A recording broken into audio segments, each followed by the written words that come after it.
పచ్చిమిరకాయల మందారం అండి, చూడండి ఎంత బాగుందో. పచ్చిమిరకాయ మందారం ఇది చూడండి, చెట్టు పచ్చిమిరకాయ మందారం చెట్టు. పూలు చూడండి ఎంత బాగున్నాయి.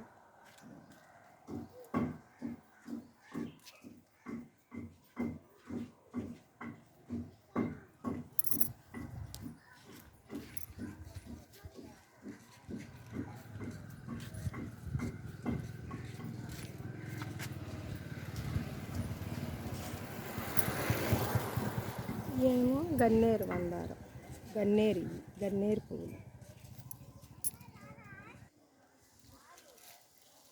చూసారా. గన్నేరు పువ్వులు ఎంత బాగున్నాయో.